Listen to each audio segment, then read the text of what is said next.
Hello everyone, welcome back. Welcome to another video lecture. I hope you all are doing well. And this time we are going to discuss a topic which is atmosphere. And this topic is also from ecology. तो atmosphere जो topic है, ठीक है, उसको discuss करने का ये है कि इसमें से एक क्वेश्चन बन जाता है CSIR नेट के हिसाब से। मतलब एक आध क्वेश्चन इसमें से पूछा जाता है कि ट्रोपोस्फेयर में क्या क्या मतलब वहाँ पे क्या क्या एक्टिविटीज़ हो रही हैं, स्ट्रेटोस्फेयर में कौन सी एक्टिविटीज़ होती हैं। तो मतलब एक आध क्वेश्चन इसमें से आ ही जाता है नेट में या फिर सेट में, ठीक है। तो एटमॉस्फेयर हम आज डिस्कस करेंगे इस वीडियो लेक्चर में, ठीक है। तो सबसे पहले ये है एटमॉस्फेयर होता क्या है, ठीक है। तो एटमॉस्फेयर है कि एटमॉस्फेयर इज़ अ गैसियस मास और एनवलप सराउंडिंग अ सेलेस्टियल बॉडी, ठीक है, कि एक गैसियस का मास है एटमॉस्फेयर में, ठीक है। एटमॉस्फेयर हम उसको बोलते हैं ना कि बड़ी सारी गैसेस का कॉम्पोजिशन है एटमॉस्फेयर में। हमारे सराउंडिंग में जो भी गैसेस प्रेजेंट हैं, ठीक है, बड़ी सारी गैसेस प्रेजेंट है ना हमारे सराउंडिंग में, उसको हम एज अ एटमॉस्फेयर काउंट करते हैं। तो सराउंडिंग अ सेलेस्टियल बॉडी, सेलेस्टियल जो हमारी सेलेस्टियल बॉडीज़ हैं, जैसे मून है, प्लैनेट्स हैं, सन है, ये हमारी सेलेस्टियल बॉडीज़ हैं। जो भी हमारे सराउंडिंग में जो भी बॉडीज़ प्रेजेंट है उसके अराउंड जो भी गैसेस का मास बन रहा है ना, तो उसको हम बोलेंगे ये है हमारे एटमॉस्फेयर में काउंट करेंगे, ठीक है। तो atmosphere is densest at the surface of earth, कि जो एटमॉस्फेयर है, ठीक है, मीन गैशियस मास है जो वो डेंस होता है बिल्कुल सरफेस ऑफ अर्थ के नियर, ठीक है, उसके पास, ठीक है, उसके पास जो है वो बिल्कुल डेंस फॉर्म में प्रेजेंट होता है बिकॉज ऑफ ग्रेविटेशनल पुल, है ना। जैसे आपको पता है कि अर्थ का एक यूनिक फीचर है कि उसकी जो ग्रेविटेशनल पावर है वो बहुत बाकी प्लैनेट्स के मुकाबले वो बहुत अच्छी है, ठीक है। वो बड़ी जल्दी से चीज़ों को अपनी ओर आकर्षित करती है, कि जैसे है ना कोई भी ऐसे स्पेस में नहीं रह जाती कोई भी चीज़, मतलब उसके पास अट्रैक्ट होती है कि नीचे, ठीक है। तो जो गैसेस है ना, जब भी अर्थ की जो ग्रेविटेशनल पावर है वो अगर अच्छी होगी तो जो गैसेस हैं वो भी उसकी तरफ अट्रैक्ट होंगी ना, उसके सरफेस ऑफ अर्थ की तरफ अट्रैक्ट होगी, ठीक है, toward the centre of earth, है ना। तो बोलने का मतलब है कि अगर सेंटर ऑफ अर्थ की तरफ अट्रैक्ट होंगी तो वहाँ पे जो एनवलप बनेगा गैसेस का, ठीक है, तो वो बिल्कुल डेंस बनेगा। तो ठीक है, समझ आया कि इसीलिए क्या है कि एटमॉस्फेयर डेंस होता है सरफेस ऑफ अर्थ के नज़दीक, क्योंकि वहाँ पे ग्रेविटेशनल पुल बहुत ज़्यादा होता है, ठीक है। तो ये था हमारा एटमॉस्फेयर, ठीक है। तो जैसे हमारे एटमॉस्फेयर में जो कुछ एक गैसेस प्रेजेंट होती हैं, है ना, जैसे नाइट्रोजन है, क्या बोलते हैं उसको, ऑक्सीजन है, आर्गन है, बाकी सारी गैसेस हैं, कार्बन मोनोऑक्साइड है, वाटर वेपर्स प्रेजेंट होते हैं, नियॉन गैस प्रेजेंट होती है। सबसे ज़्यादा क्वांटिटी में कौन सी गैस होती है? नाइट्रोजन, है ना। 78% उसकी क्वांटिटी है नाइट्रोजन की, 78%, ऑक्सीजन की 21%, ठीक है। तो और आर्गन की होती है 0.9%, और बाकी जो छोटी मोटी गैसेस होती हैं वो 0.1% उसमें सारी कवर हो जाती हैं, ठीक है। तो ये हमारी गैसेस प्रेजेंट होती हैं जो एटमॉस्फेयर में।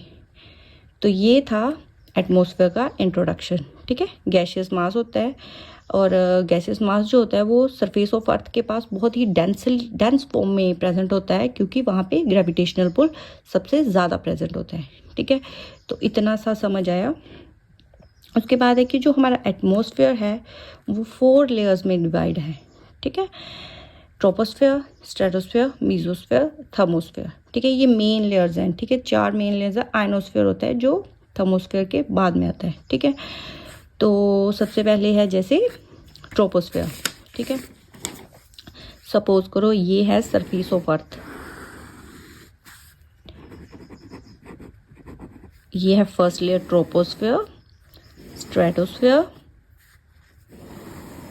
थर्मोस्फेयर,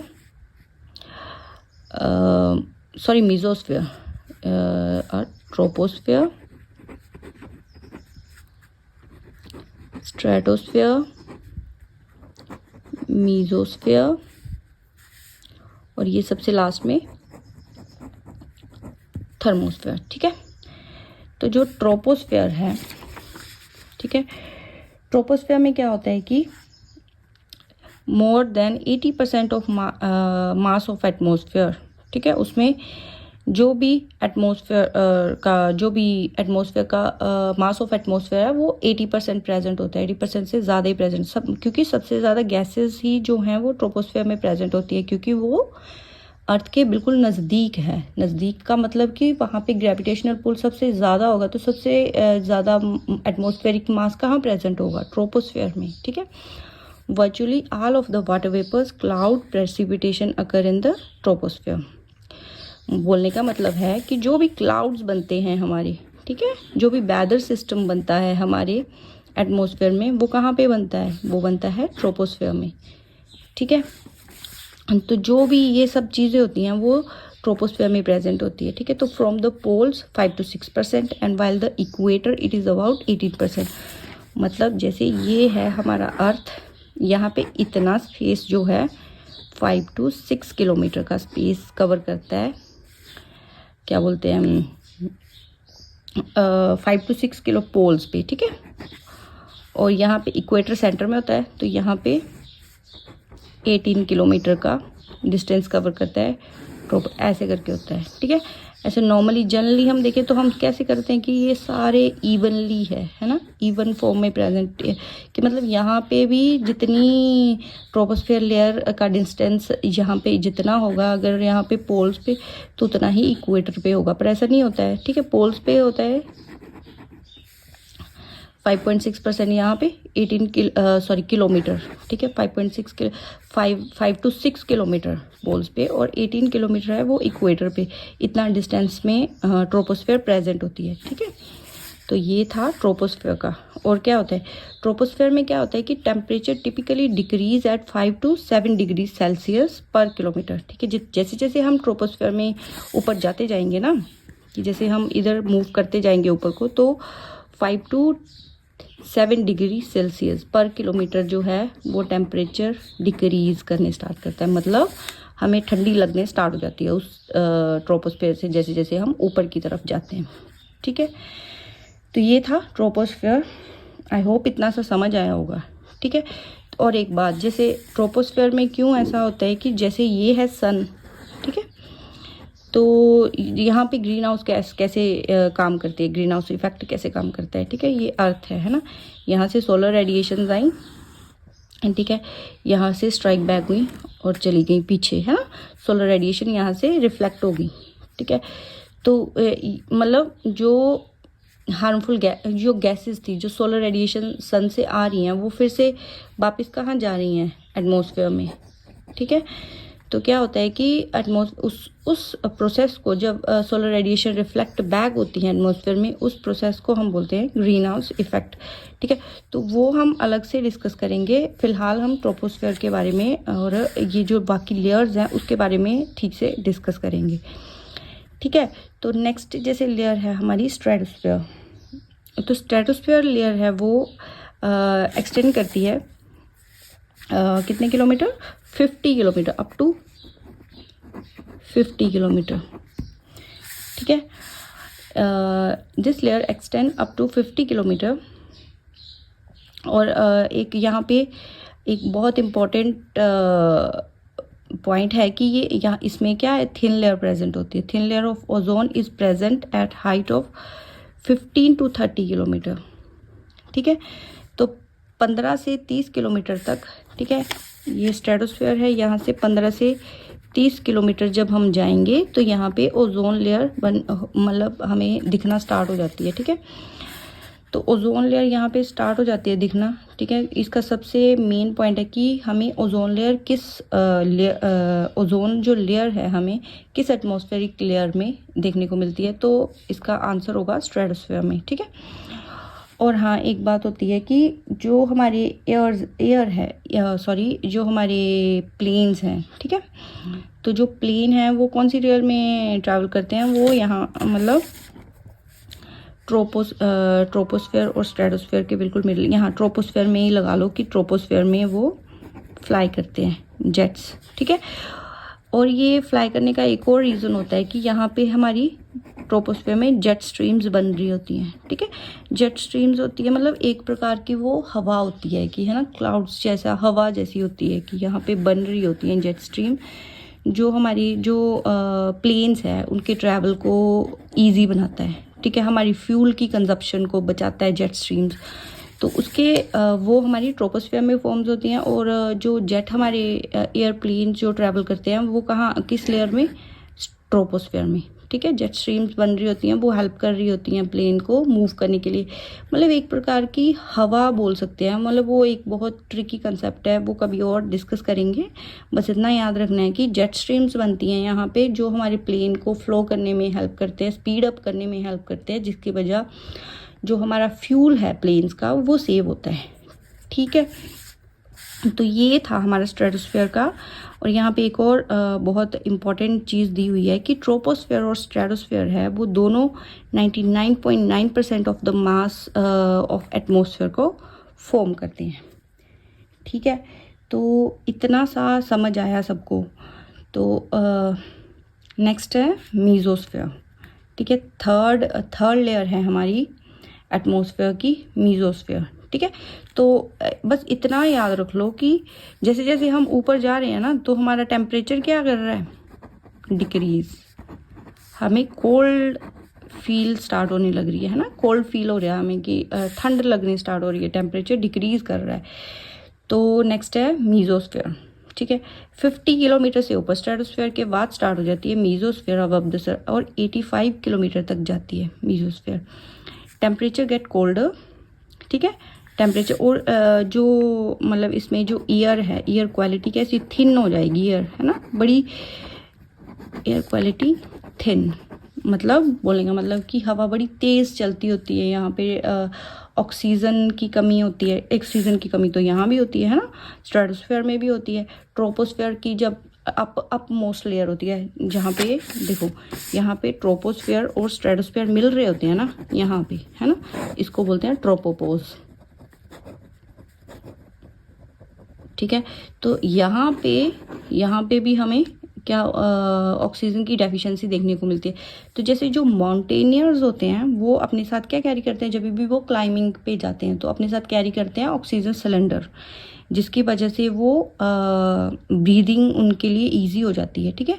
ब्रीथ वो इजीली कर पाते हैं क्योंकि वहाँ पे जो बड़े बड़े माउंटेन्स होते हैं, माउंट एवरेस्ट जो माउंटेनियर्स जाते हैं वहाँ पे, तो वो अपनी ऑक्सीजन कंज्यूम करने में उनको इजी हो जाए तो वो सिलेंडर कैरी करते हैं, ठीक है। तो जैसे जैसे हम ऊपर जा रहे हैं ना, तो हमारी ब्रीदिंग कैपेबिलिटी जो है वो डिक्रीज़ हो रही है, क्योंकि वहाँ पे हमें ऑक्सीजन की मात्रा कम दिख रही है, और जो एयर है, एयर क्वालिटी है वो थिनर होती जा रही है ऊपर की तरफ जैसे जैसे हम बढ़ रहे हैं, ठीक है। तो temperature get colder, top of the mesosphere -90 degree Celsius, ठीक है। अब यहाँ पे एक वो आएगा, आपको बोल सकते हैं कि कंफ्यूज पॉइंट आएगा, ठीक है। तो वो हम यहाँ देखेंगे थर्मोस्फेयर में। थर्मोस्फेयर क्या होता है कि थर्मो क्यों बोला है इसको, थर्मो इसलिए बोला है क्योंकि ये गर्म, मतलब ये जो लेयर है, ये गर्म रहती है, ठीक है। हॉट लेयर है ये, ठीक है। तो एक्सटेंड अप टू 90 किलोमीटर, और temperature rise continuously and go beyond 1000 degree Celsius. क्यों हो रहा है ऐसा, ये इसलिए हो रहा है क्योंकि ये सन के, एक तो ये सन के बहुत नज़दीक है, ठीक है। थर्मोस्फेयर ये लेयर है ना, थर्मोस्फेयर ये है सन के बहुत ही पास, ठीक है। तो जो भी सोलर रेडिएशंस आ रही हैं सन से, यूवी रेज आ रही हैं, जो भी है ना सोलर रेडिएशंस आ रही हैं, वो ये लेयर है वो कैप्चर कर रही है, ठीक है। जितनी भी रेडिएशंस आ रही हैं वो ये लेयर कंज्यूम कर रही है, और ये उनको रिफ्लेक्ट बैक करवा दे रही है, ठीक है। और मीजोस्फेयर तक वो पहुंच नहीं रही हैं, ठीक है। तो जिसके कारण जो है वो थर्मोस्फेयर इतना वार्मर हो जा रहा है, ठीक है। तो उसकी वजह से क्या है कि जो थर्मोस्फेयर है वो कोल्डर है as compare to other layer, as compare to mesosphere, है ना। तो मीजोस्फेयर काफ़ी कोल्डर है, और बिल्कुल कोल्डेस्ट जोन जो होता है, बिल्कुल ठंडा जोन है वो एटमॉस्फेरिक लेयर का, वो है मीजोस्फेयर। कितना -90 डिग्री सेल्सियस चला जाता है ना इसमें टेम्परेचर। तो मतलब एक्सट्रीम कोल्ड है और ये थर्मोस्फेयर एक्सट्रीम वार्म है क्योंकि यहाँ पे हमारा सन प्रेजेंट है और सन इसको डायरेक्टली क्या दे रहा है, UV rays as well as solar radiation, जो इसको कैप्चर कर रही है और रिफ्लेक्ट बैक कर दे रही है, ठीक है। उसके कारण ये उसको कंज्यूम कर ले रहा है ना, सोलर रेडिएशन सारी अपने आप में ले रहा है, तो वो ये प्लेस जो है वो वार्मर हो जा रहा है। और कुछ गैसियस की वजह से भी होता है कि यहाँ पे जो गैसेस प्रेजेंट होती हैं उनके कारण जो रेडिएशंस होती हैं वो उन पे पड़ती हैं, जैसे मीथेन्स वगैरह हैं, है ना, उन पे रेडिएशंस पड़ती हैं और वो रेडिएशन फिर वो उनके मॉलिक्यूल्स पे जब वो रेडिएशंस पड़ती हैं तो वो रिफ्लेक्ट बैक कर देती हैं। तो जो भी सोलर रेडिएशंस आ रही हैं, जो भी वार्मर रेज आ रही हैं, वो ये जो थर्मोस्फेयर है वो कवर कर ले रहा है, ठीक है। तो ये हमारा कंसेप्ट था इसका एटमॉस्फेयर का। एटमॉस्फेयर में जो लेयर्स प्रेजेंट है, अच्छा मतलब इसमें 2-3 चीज़ें हैं जो बिल्कुल इम्पॉर्टेंट जैसी चीज़ें हैं, ठीक है। जैसे ट्रोपोस्फेयर है ना, ट्रोपोस्फेयर में क्या क्या चीज़ आती है। एक तो ट्रोपोस्फेयर में है जब मतलब कौन सी लेयर तक जो माउंटेनियर्स हैं वो क्लाइम करते हैं, ट्रोपोस्फेयर में क्लाइम करते हैं वो, है ना। और ट्रोपोस्फेयर में अपर मोस्ट ट्रोपोपोज यहाँ पे होता है, वहाँ पे ट्रोपोपोज में क्या होता है कि डेफिशिएंसी ऑफ ऑक्सीजन स्टार्ट हो जाती है। तो जो माउंटेनियर्स हैं वो अपने साथ सिलेंडर कैरी करते हैं, ऑक्सीजन सिलेंडर कैरी करते हैं, और जो जेट्स हैं वो भी इसी लेयर जेट्स जो हैं वो इसी लेयर में ट्रैवल करते हैं। जेट स्ट्रीम्स इस लेयर में प्रेजेंट होती हैं, ठीक है। स्ट्रेटोस्फेयर याद रखना है कि ओजोन लेयर इसमें प्रेजेंट होती है, ठीक है। मीजोस्फेयर मोस्ट कोल्डेस्ट रीजन है, ठीक है, एटमॉस्फेरिक लेयर्स का, ठीक है। और थर्मोस्फेयर हॉटेस्ट रीजन, ठीक है। तो ये सारे कंसेप्ट थे, ठीक है। इसमें एक था आइनोस्फेयर, ठीक है। इसमें आइनोस्फेयर भी आता है, मतलब इसको यहाँ पे आइनोस्फेयर इसके ऊपर थोड़ा सा आएगा क्योंकि वहाँ पे dense band of charge particle present होते हैं, बड़े सारे चार्ज पार्टिकल प्रेजेंट होते हैं, जिसके कारण उसको हम आइनोस्फेयर बोल देते हैं। वो इतना खासा इंपॉर्टेंट नहीं है, बस ये 4 लेयर्स हैं वो प्रेजेंट है। जैसे पूछा जा सकता है ना कि स्ट्रेटोस्फेयर में कौन सी ओजोन लेयर किस एटमॉस्फेरिक लेयर में प्रेजेंट होती है, तो हम बोल सकते हैं स्ट्रेटोस्फेयर में। जेट कौन सी लेयर में फ्लाई करते हैं, ट्रोपोस्फेयर में। कोल्डेस्ट लेयर कौन सी है, मीजोस्फेयर। हॉटेस्ट कौन सी है, थर्मोस्फेयर। तो ये सब चीज़ें हैं, ठीक है। तो यहाँ पे हम एटमॉस्फेयर जो कंसेप्ट है जो ये हमने आज डिस्कस किया, हमारी एटमॉस्फेरिक लेयर्स डिस्कस करी, ठीक है, वो मैं इसको एंड कर रही हूँ यहाँ पे। आई होप आपको ये सारी चीज़ें बिल्कुल एकदम क्रिस्टल क्लियर हो गई होंगी, है ना। मेरा फ्लफिंग होगी थोड़ी सी, तो आई होप आपको ये सारी चीज़ें बड़ी अच्छे से समझ आई होंगी। और आपको अगर ये वीडियो लेक्चर ज़रा भी बेनिफिशियल लगा हो तो प्लीज़ इसको मेरे चैनल को सब्सक्राइब करें, लाइक करें और शेयर करें। Thank you so much.